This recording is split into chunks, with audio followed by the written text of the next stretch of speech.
A bye week came at a nice time for the Union, who enter match day 11 as still the only unbeaten squad in MLS play this season.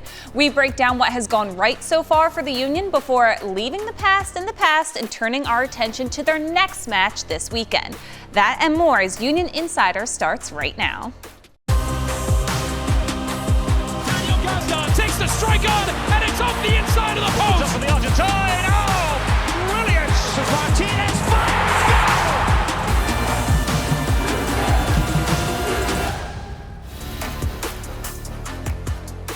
Hey everyone, welcome back to another edition of Union Insider presented by Independence Blue Cross. I'm your host, Marisa, and as always, I'm joined by former Union defender Sheanon Williams and former Union forward Sebastian Letou. So although the Union are the only unbeaten team left in MLS, not everything up to this point has been smooth sailing for the club. The boys in blue have had to earn their unbeaten record through a combination of comeback wins, last-minute goals, and stifling victories. Here's a quick little recap of how the Union season has played out until now. So the club has a record of 3-0-4, which is good for 13 points and 6 in the Eastern Conference. But that's only with 7 matches being played. Their 1.86 points per game sits atop the conference, and their stars have been showing up on offense with Daniel Gazdag and Julian Carranza tied for the most goals on the team with 4. And 20-year-old Quinn Sullivan is the only person on the team that has played every league match for the Union so far this season. So a lot to be proud about with this Union team and how they're showing up so far early on in 2024. But speaking of Quinn Sullivan, what has stood out to you?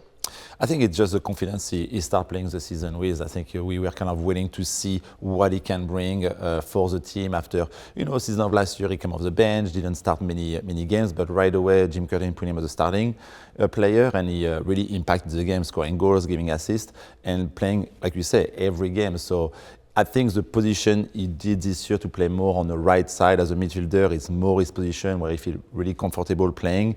As a forward, he's not as good for me like when he's on the right side, because he can really see the game better when he's on the right than when he's a forward. But other than that, I think it was a big surprise for everybody and a very positive surprise. So what does that mean for the Union to have someone just not only play consistently, but play well while being in there so often? For me, I think it's added to their depth this season, and now they can bring players like Michael Uhre off the bench, especially with Quinn Sullivan, really adding to that end product that I thought he lacked last year.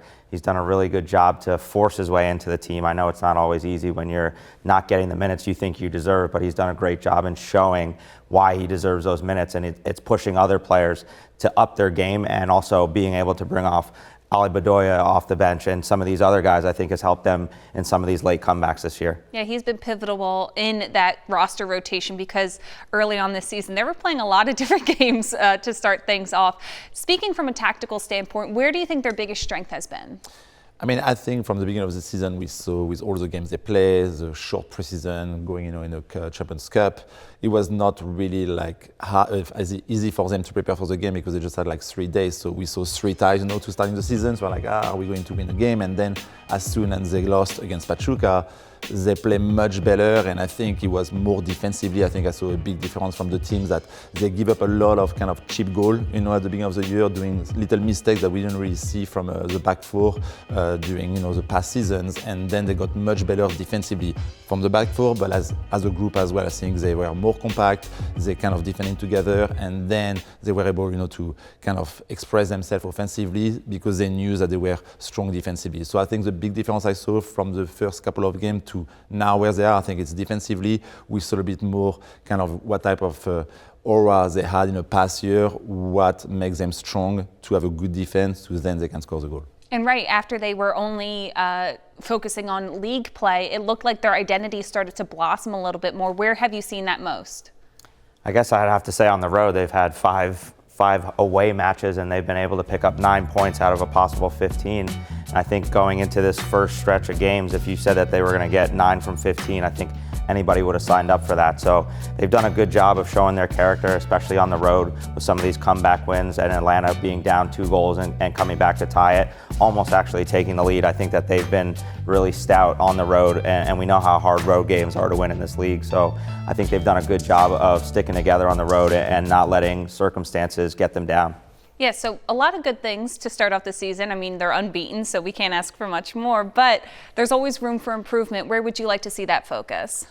I would say maybe a little bit more offense, even if we saw, guys that got 4 goals, Kansas got 4 goals, Uri just got another goal in Atlanta, but I feel it just creating more chances. I don't think we saw a lot of chances, from the team. It's always a reaction, like Sheanon said, especially on the road when they are down a goal, they're like, okay, we need to, bring more number forwards and try to come back into the game, but I would love to see a little bit more of opportunity shot into the goals that we don't see maybe as much from the beginning of the year. It's a little bit boring offensively at the time, we don't see a lot of movement and kind of running off each other and playing as a team. So I would love to see a bit better like construction offensively from the team to create more chances and score more goals, of course. How much does that just come into getting more games underneath them because they've only played 7 games in the league? Yeah, I mean, it's difficult. Plus, I think the focus probably from Jim Curtin and his coaching staff was to come back to be good defensively, and we saw everybody like contribute from the forward to the defense. They're really defending as a block in every game they play away. So when now they're at home, can they bring more, their attention into the detail offensively to always be able to give a good pass to the forward and make sure everybody push forward to support, the offense, and it's not just 2 or 3 guys who try to create something. Bye weeks are all well and good, but now it's time to get back into game action, and that leads us up to this week's Keys to the Game presented by Subaru. This weekend, the Union will be planning for a home tilt against Western Conference contender Real Salt Lake. So, Seba, as Real Salt Lake comes to town, what is your key for a victory? So I've been, playing with Pablo Mastroianni in Colorado, so I kind of know his style of, he doesn't really sit down, he loves, to choose his moment to press, to kind of score off the mistake of the defense. So Mikey will be for the back four especially to make sure they connect passes, but they don't lose the ball in a difficult area in 35 yards away from the goal, because you can see Salt Lake City really go very strong very quickly and they can score. They just beat Chicago 4-0 in Chicago. They are not shy, they put forward, they are very strong forward, especially with Chicho Arango, is the best scorer in the league, so they need to be careful. So I will say it's like make sure we don't lose the ball in a difficult area for the back four, to don't give a chance for Salt Lake City to score on them. Right, don't hand it on a platter for Salt Lake at home. What about you, Sheanon? For me, it's going to be for the Union to play on the front foot. I think that they haven't been at home in a while, and they need to get the crowd into the game and really have an early start. I'd like to see them come out and really press this Real Salt Lake side. We know how hard it is to go from one coast to the next, and obviously Salt Lake coming off a big win in Chicago. Can they really not let them get going and start on that front foot, be really offensive? Seba talked about getting the offense going. I think a home game is what they need to get themselves going offensively and really come out with a complete game. Yeah, historically, the Union haven't fared so well against Real Salt Lake, 1-6-5 in their overall record against the team. What is it about Salt Lake that gives them so many issues? I mean, just a well-organized team. I think all the players, if you look at their team, I don't think there's maybe a lot of players who jump into your face, be like, oh wow, he's playing for Salt Lake City. There are a lot of players who play in the league for a couple of years, but they need to really prove themselves, and they really play well all together. So they are tough to beat. They are strong. Set pieces, are going to be very important again. They are very good on it offensively and defensively. So it's a tough team to beat. Like Sheanon said, you need to put some rhythm into the game, try to kind of break their block, defensively, and score a quickly goal. I think will be important for the win. But it's always a tough game against Salt Lake, and especially over there when it's the weather, it's a bit cold. It's always tough to beat them. So what did the Union need to focus on in this bye week to help them get past Salt Lake this week? I think they just need to focus on being good defensively. We know that Salt Lake has the top goal scorer in the league right now, and they're really flying high, again, coming off a 4-0 win against Chicago. Can they do the things to tighten up defensively? And I think the goals will come, especially being at home. All right, well, we've got more Union Insider for you in a bit, but first, here's your Union trivia question presented by United Concordia. What Western Conference opponent do the Union have the most wins against? Find out the answer later in the show. Last week, the Union officially announced the unveiling of Union Yards, a 7,000 square foot brew hall and 32,500 square foot tailgate spot right across from the Sons of Ben lot. This new space will be available for fans to gather pre and post match on select match days, as well as other special events. Come down and check it out this Saturday, as it will be open for the first time from 4 to 11 p.m. for our match against Real Salt Lake. Hey everyone, welcome back to Union Insider presented by Independence Blue Cross. I'm Marisa Pilla. Union Yards wasn't the only big announcement the club made this past week. The Union also announced the promotion of John Shear to Director of Academy and Professional Development. Formerly the Director of Scouting, Shear will now step into this new role, which will oversee the Union's entire player development pathway. It's a big deal not only for Shear, but for the club itself. But you don't need us to tell you that. Club reporter Sage Hurley sat down with Shear to discuss his new role in this week's Union Roundup presented by Green Mountain Energy. What's up, Union fans? I'm Sage Hurley here for this week's edition of Union Roundup. I had the chance to talk with John Shear, who was recently promoted to Director of Academy and Professional Development. Check it out. I've been working at the club for several years now, and was fortunate enough to work under Tommy Wilson at the Academy for about 3 years, and got to see how he led as a leader and managed all the departments under the Academy. Under Ernst, was able to work with the first team for the past few years as the Director of Scouting, but always had an eye on the Academy, just because I feel at a club like ours, youth development is one of the key pillars in our competitive strategy, and the opportunity to work with coaches and multiple departments to build our talent development and talent identification was something that was just really exciting. I know John since I'm here, and I could follow his pathway up from the academy to the professional side.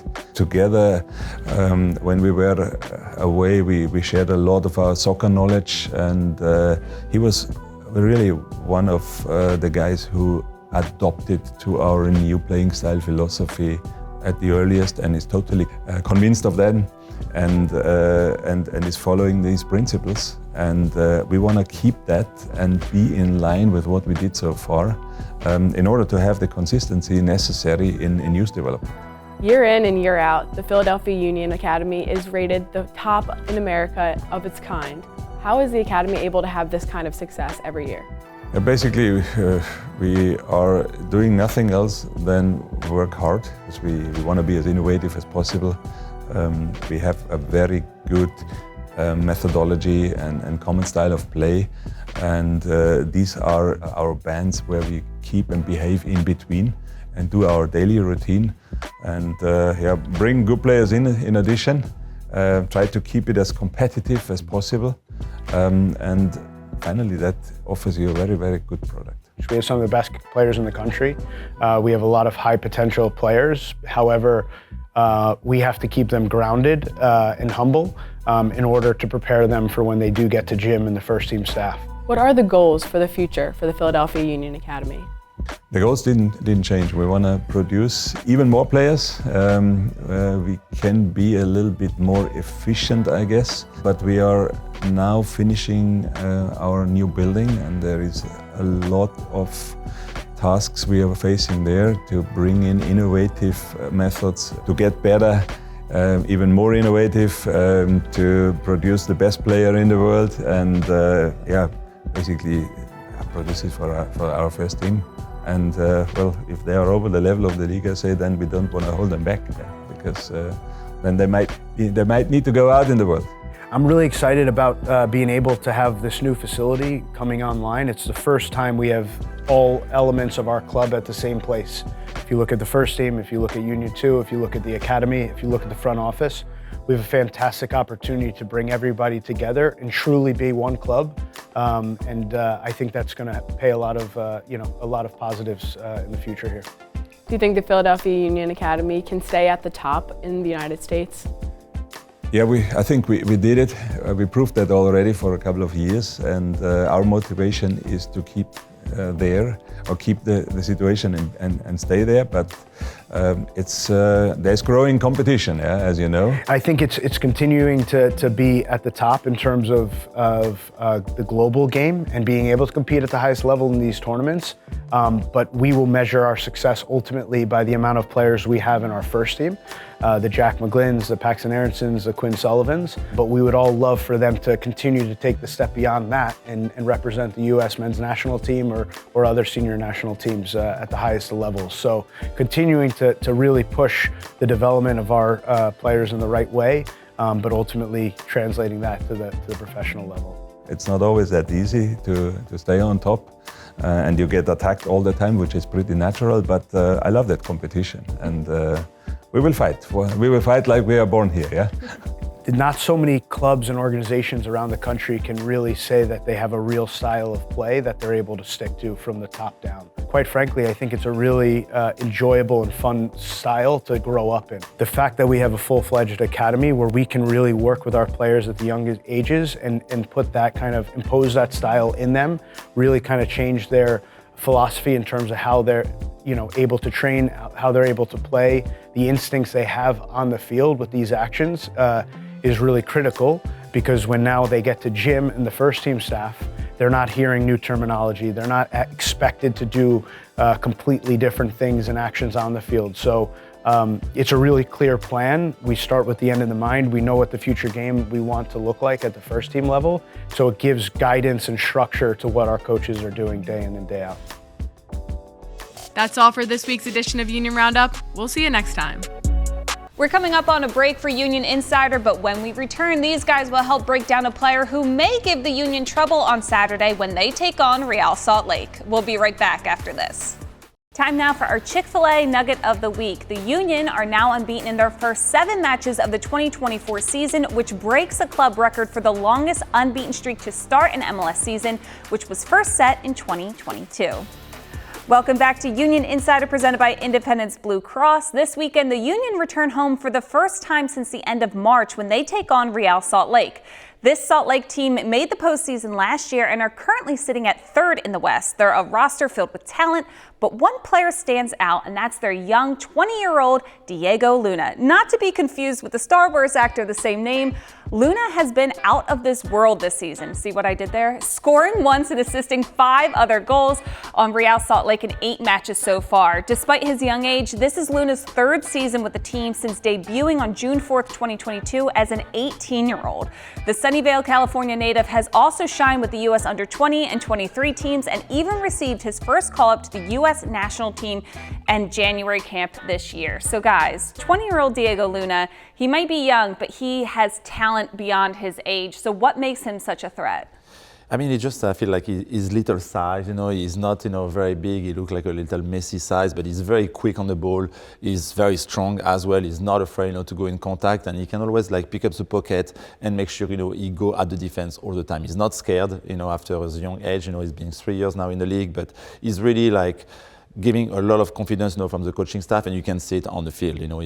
He's somebody who can make the difference. He can score, he can pass, and he can really create a lot of difficulty for the defense of the Union. So somebody to watch for them, and he scored against Chicago late in the game, so he's confident as well, and we are going to have a tough task against him. Mentally, what do you have to tap into on a defensive side to play against somebody who is so confident in their skill set? Just trying to make him play backwards. I think his 5 assists says a lot about his vision and the players and passes that he's able to pick out. So you're wanting to make sure that you're tight and making him play back at all times. If you let him turn and run at you, Seba talked about the goal he had. He gets to get in a little pocket, turn, and then really go at goal. So if they can do a good job of limiting his time and space and his passes forward, then I think they can control him a little bit. Well, the Union weren't in action this past weekend, but the league still was. So let's take a look at some of the highlights of the weekend in Around the League, presented by Torque.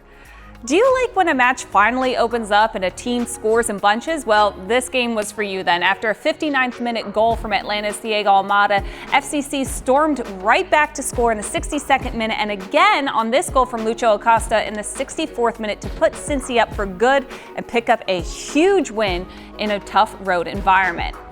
And you'd think when the best and worst teams in a conference meet, it wouldn't be a close game, right? Well, that wasn't the case on Sunday between LA Galaxy and the San Jose Earthquakes.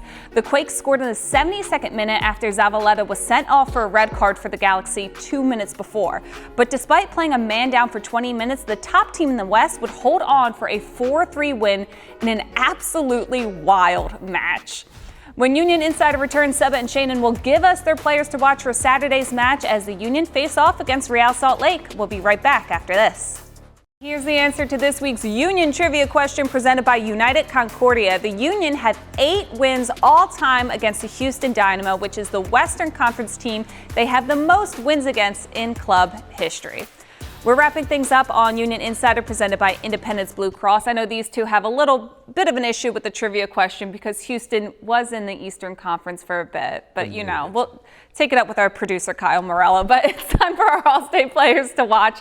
Seba, who is your player heading into the weekend? I mean, you know, with a week off, I'm going to go with Quinn Sullivan. I think, you know, he probably get a good week off to get back his energy. We probably will see him again more on his favorite side, you know, of the diamond on the right side to really be impactful offensively. And I'm really looking forward to see a big game of him to really going after at the defense and scoring goal, getting assists, but being involved really into the offense. So more the same from Quinn, hoping from that. Exactly. Yeah. I think, you know, it's been good from the beginning of the season, and I think he just need to keep doing the same thing. A lot of love for Quinn today. I love it. How about you, Shay?